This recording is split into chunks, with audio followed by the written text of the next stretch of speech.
आत्मबल का अभ्यास। राजू और मुन्ना दोनों में गहरी दोस्ती थी। दोनों एक दूसरे के बगैर एक पल भी नहीं रह पाते थे। राजू की उम्र 12 वर्ष थी, जबकि मुन्ना की उम्र 7 वर्ष। उम्र के इस अंतर के बावजूद दोनों एक दूसरे को बहुत बेहतर तरीके से समझते थे। एक दिन खेलते खेलते दोनों खेतों की ओर निकल गए। खेत में बिन मेड़ का एक कुआं था। दोनों दौड़ लगाते हुए राजू का पैर फिसला और वह इस गहरे कुएं में गिर गया। राजू कुएं के भीतर से चीख रहा था तो बाहर खड़ा मुन्ना भी जोर जोर से रो रहा था, लेकिन दूर तक इन दोनों की आवाज़ सुनने वाला कोई नहीं था। मुन्ना ने गांव जाकर किसी को बुलाने के बारे में भी सोचा, लेकिन तब तक बहुत देर हो जाती। उसने आनन फानन में पास पड़ी एक रस्सी बाल्टी को कुएं में डाला और राजू से उसे जमकर पकड़ लेने को कहा। 12 वर्ष के राजू ने ठीक वैसे ही किया जैसे 7 वर्ष के मुन्ना ने कहा। इसके बाद पूरा जोर लगाकर मुन्ना रस्सी को खींचता गया और तब तक खींचता गया जब तक राजू बाहर नहीं आ गया। राजू के बाहर आने के बाद दोनों गले मिले और जोर जोर से रोने लगे। राजू ने मुन्ना की छोटी छोटी हथेलियों को देखा, उनमें रस्सी की रगड़ से खून निकलने लगा था।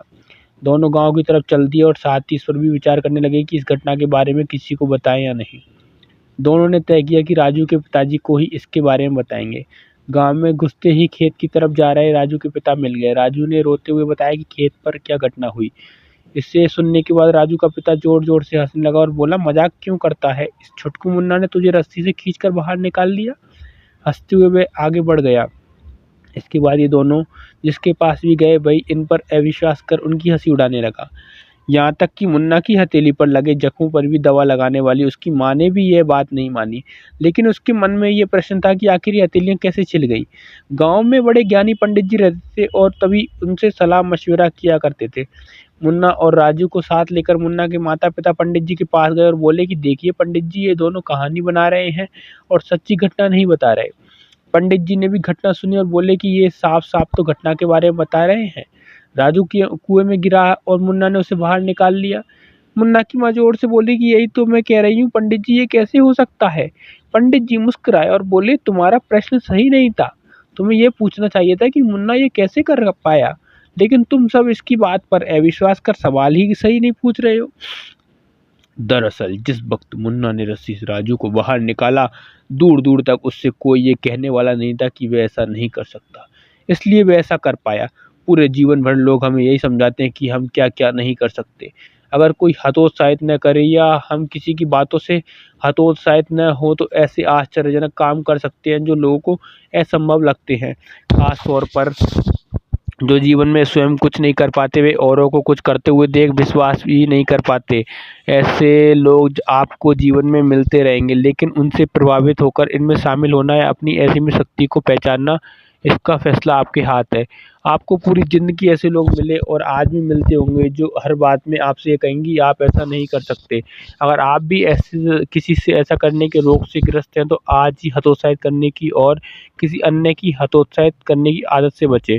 कोई क्या कहता है और उसके अनुभव क्या है, ये तभी तक आपके काम की हैं जब तक वे आपको किसी कार्य में आगे बढ़ने में मदद दे रहे हों।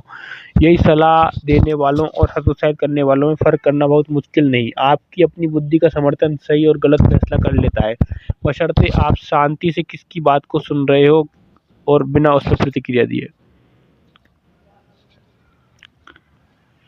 व्यवहारिक ज्ञान का अभ्यास। काम में मन नहीं लग रहा, मैं इस काम को छोड़कर कुछ और करने की सोच रहा हूँ। इस जगह पर बहुत राजनीति है, यहाँ सिर्फ चमचागिरी करने वालों को ही कुछ मिल सकता है। अगर ये बातें आप भी इस्तेमाल करते हैं तो सावधान। आप किसी काम को करने से ज़्यादा किसी परिस्थिति के प्राप्त होने की इच्छा के गंभीर रोग से ग्रसित है। इस बात को समझने के लिए जरा मस्तिष्क को थोड़ा विश्राम देकर जीवन की किसी भी तकलीफ देने वाली परिस्थिति को उठाइए। आप पाएंगे कि उस तकलीफ के मूल में यही व्यर्थ परिस्थिति चिंतन छिपा बैठा है। बहुत आम सलाह है जो हम रोज़मर्रा के जीवन में देते हैं या सुनते हैं, ज़रा ध्यान से इस काम को करना। लेकिन ध्यान से काम को करने का मतलब शायद हम समझ पाते हैं। एकाग्रता तो महत्वपूर्ण है ही, लेकिन व्यावहारिक रूप से सिर्फ उस काम में ही मन के लगे होने का अभिप्राय एकाग्रता मात्र नहीं है।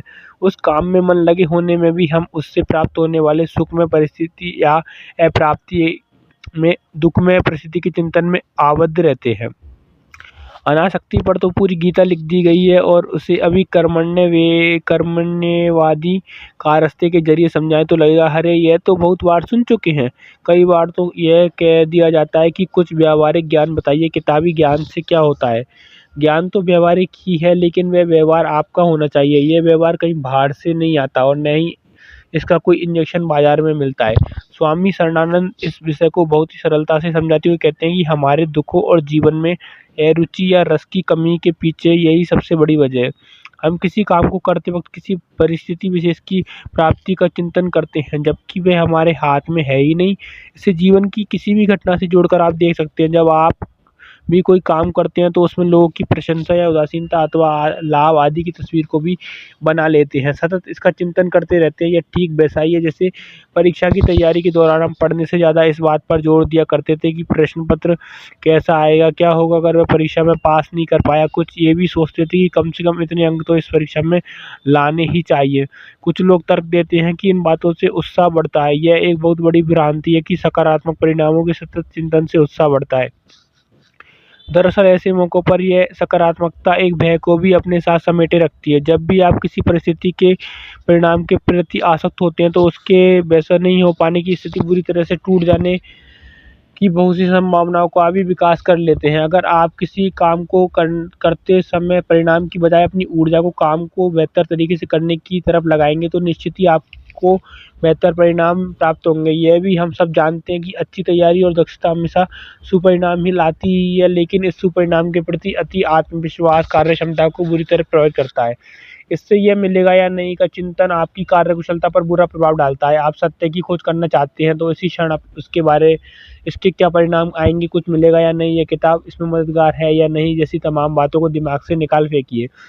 ऐसा हर विचार आपको व्यावहारिकता से दूर ले रहा है। सत्य की खोज में आपके प्रयास ही अपने विचारों पर काबू करने के हैं। फिर विचार नहीं आने का कोई विशेष विचार नहीं आने के बारे में सोचना भी तो विचार ही है। आप जहाँ हैं जिन परिस्थितियों में उसकी सुंदरता को देखिए।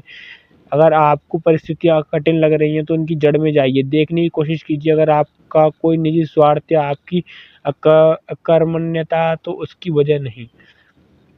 आप अच्छी परिस्थिति का सदुपयोग कर रहे हैं या नहीं, कठिन परिस्थितियों में आपका व्यवहार कैसा है।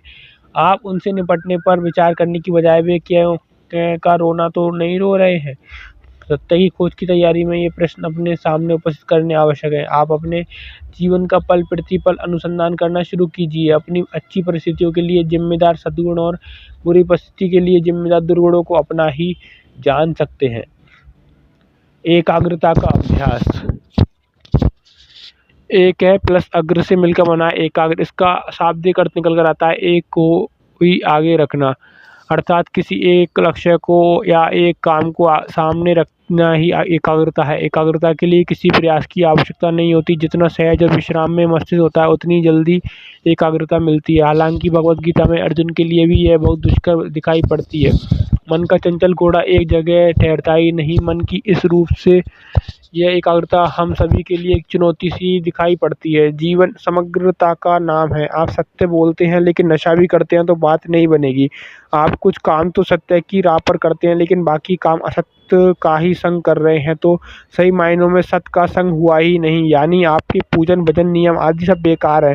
अगर आपके व्यवहार और जीवन में सत्य नहीं है तो एकाग्रता से इस संदर्भ को जोड़ने का तात्पर्य यह है कि एकाग्रता जबरदस्ती दिमाग को किसी एक बात में अवस्थित करने से नहीं मिलती, न ही किसी एक लक्ष्य की पूर्ति करने के लिए उत्पन्न तनाव से ही इसे प्राप्त किया जा सकता है। एकाग्रता स्वभाव का हिस्सा होनी चाहिए और इसके लिए वर्तमान में जीने का अभ्यास बहुत जरूरी है। एकाग्र होने के प्रयासों की बात करें तो कुछ लोग शांत जगह की तलाश करते हैं, कुछ लोग एकाग्रता भंग करने वाले सामानों और व्यक्तियों को खुद से दूर करने का प्रयास करते हैं और ऐसे ही न जाने कितने प्रयास हैं जो एकाग्रता पाने के लिए किए जाते हैं।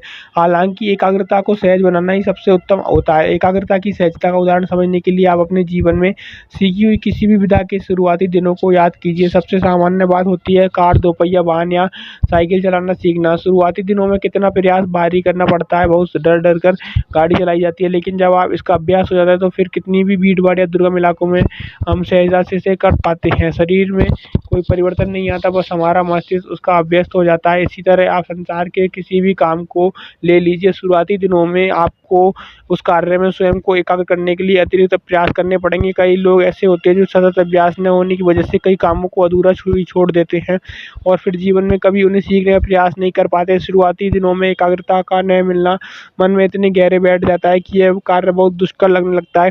किसी भी कार्य को समाप्ति के हिसाब से न चुनें। यह मानकर चलें कि किसी भी नए कार्य को सीखने में एकाग्रता भंग होना स्वाभाविक है, लेकिन जैसे जैसे अभ्यास बढ़ता चला जाता है आप एकाग्र होते जाते हैं। ऐसे कई उदाहरण हैं जहां आप पाएंगे कि पारंपरिक कार्य करने वालों के बच्चे भी अपने पुश्तैनी काम को सुंदरता से करते हैं। उदाहरण के लिए एक लोहार का बेटा लोहा पीटने और हथौड़ा चलाने का कार्य ज़्यादा सुंदरता से करता है। बचपन से ही वह इसके तकनीकी पहलुओं को देखता और समझता रहता है, इसलिए यह उसके लिए किसी अन्य के मुकाबले सीखना बहुत सरस होता है। धन कमाने की कला में भी यही सिद्धांत लागू होता है। अभ्यास के शुरुआती दिनों में अविचलित रहना और सतत अभ्यास करते रहना किसी भी कार्य में सिद्धि की कुंजी है। जब जीवन के हर छोटे बड़े कार्य में एकाग्रता का मंत्र इतना कारगर है तो सत्य की खोज इससे अछूती कैसे रह सकती है। किसी भी कार्य में एकाग्रता तब तक नहीं आ सकती जब तक इसके प्रति प्रबल उत्कंठा न हो। आप इसे प्रयोग के तौर पर जीवन के विभिन्न कार्यों पर आजमा सकते हैं। आप संगीत सीखते हैं, कोई अन्य विधा सीखते हैं या अपने नियमित कार्य को करते हैं तो जरा एकाग्रता को इसके साथ जोड़ दीजिए, आप बेहतर नतीजे पाएंगे। जिन बातों में हमारी दिलचस्पी होती है उनके लिए हमारी एकाग्रता स्वयं जागृत होती है। सत्य की खोज करने के लिए उसके आवश्यकता को महसूस करना आवश्यक है। आपके जीवन का मूल मंत्र होना चाहिए, मुझे सत्य से कमतर कुछ भी नहीं चाहिए। एकाग्रता बढ़ाने के लिए लक्ष्य के अलावा हर वस्तु को अपने विचारों से निकाल फेंकना होता है। आपने कामयाब लोगों के बारे में सुना होगा कि वे बहुत धनी होते हैं और उन्हें अपने काम के दौरान